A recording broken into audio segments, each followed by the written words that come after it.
this video, we're going to show you how to install a Shrockworks heavy-duty skid plate on a Nissan Frontier.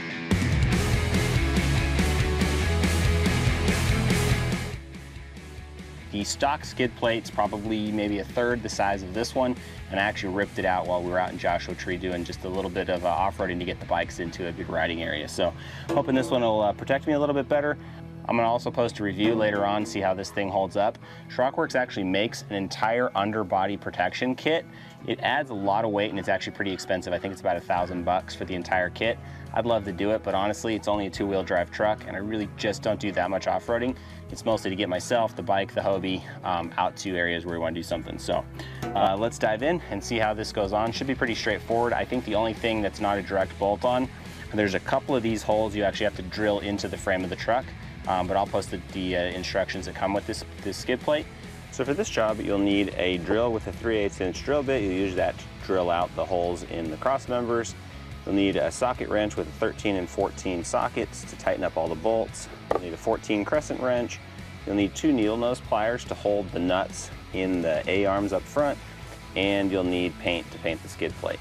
So Shrockworks actually recommends that you paint or powder coat this plate before you install it. So I've already let it sit out. You can see it's gotten a little bit rusty. So I'm going to go ahead and shave off the stickers, sand it down a little bit, and then we'll put some paint plus primer. I don't actually care that much about the color because it's going underneath the car. If you do care about the color, think about that ahead of time.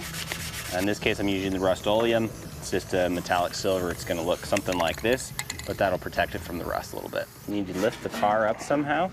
In my experience, the easiest way is to use these ramps and just to drive up on them. That clears lots of space for you to get down underneath and work. What we're gonna do is lift the skid plate up on a vehicle jack, hold it in place, put in the stock bolts, and then drill out and install the additional bolts. So once you have the skid plate up into place on the jack, you need to install these bolts and these spacers. When you're installing the bolts in the front, you're going to use the longer of the bolts. There's 2 that come with the kit. The longer bolts are the only ones that will reach all the way through the spacer and the skid plate. You also want to make sure that you use the smaller of the lock washers on the bolts in the front. The larger ones are for the extra holes that you have to drill in the outside edge.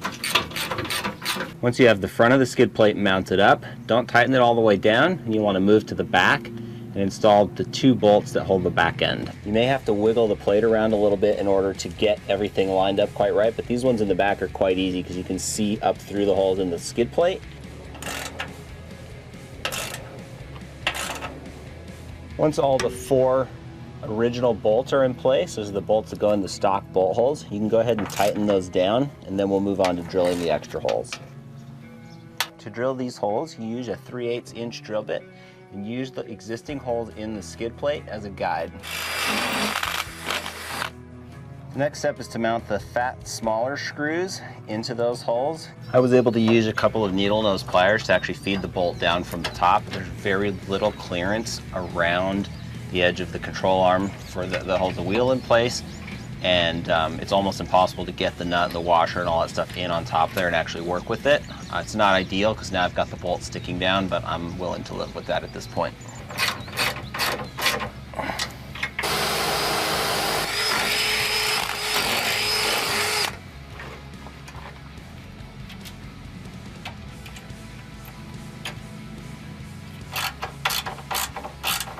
One Shrockworks skid plate installed. Here you can see the stock Nissan Radiator guard. It's also taken quite a bit of a beating from just a little bit of off-roading that I do with this truck. But I think it's going to be okay. With this piece installed, I feel like that's a pretty good step.